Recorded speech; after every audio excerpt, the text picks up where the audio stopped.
Hello and welcome back to the second episode of the Climate Exchange podcast, and this time we're going to be talking about veganism, which is kind of a controversial subject because I know a lot of people kind of have a lot of ideas about it already and it's kind of a taboo thing, but we're kind of just going to be talking about how it affects the environment and whether it's a good idea to actually go vegan. So I'm here with Sam and Chris. So are either of you vegan? Are you vegetarian? Do you eat meat? What kind of thing do you do?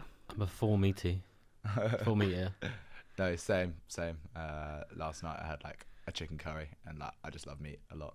So we went out and asked the same question to quite a few other people. We went around the campus here at BCU and we asked people whether they were vegetarian or vegan, and if not, why they weren't. Hi, can I just ask you what your diet is? Are you vegan, are you vegetarian, are you a meat eater? I'm a regular meat eater.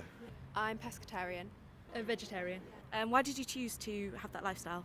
I've been one since I was about 7 years old, just because I'm not wanting to eat animals. To be honest, I just like the taste of certain meats, and I don't eat meat all the time, but I like to keep it balanced, but I just kind of like the taste of meat, really. It's kind of a craving sometimes. I didn't particularly enjoy the thought of eating animals.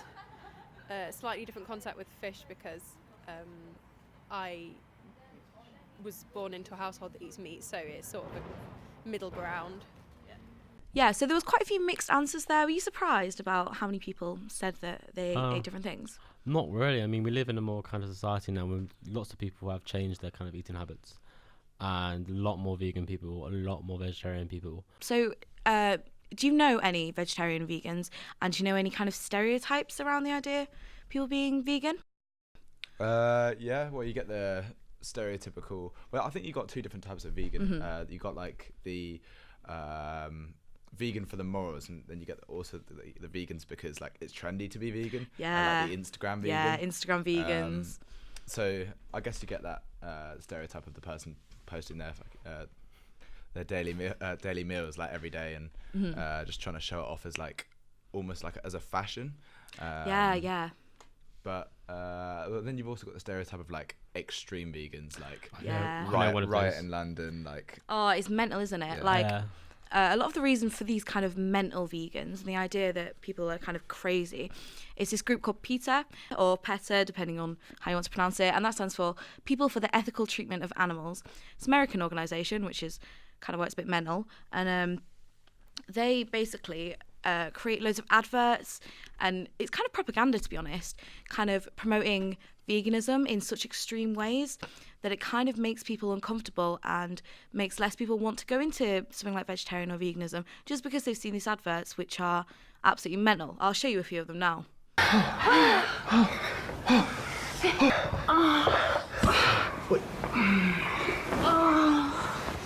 What's the logic behind that? Yeah, what is the logic? I behind don't really know. I think it's to kind of say like you'll be better in bed if you go vegan.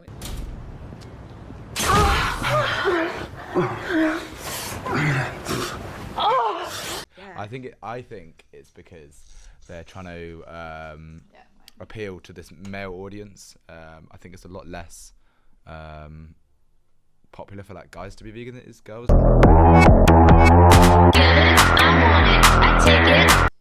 What on earth? Yeah, they're trying to target like a male. That's just crazy.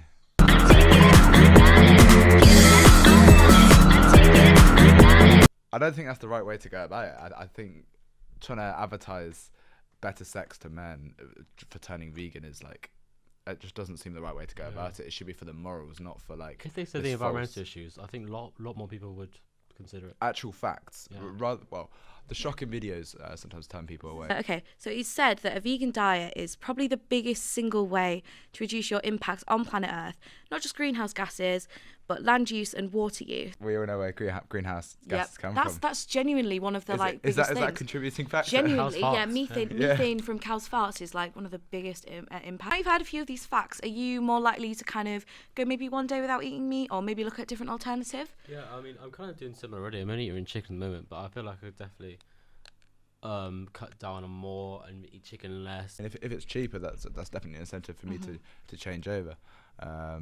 I don't think I'm quite there with the morals, but from a price point, definitely I would. Yeah, that's the thing. Like every little bit helps in the idea that we're saving the planet bit by bit, and because climate change is such a big issue at the moment, and it really is one of the worst things happening to our generation. Every little thing that people do to help is always a good thing.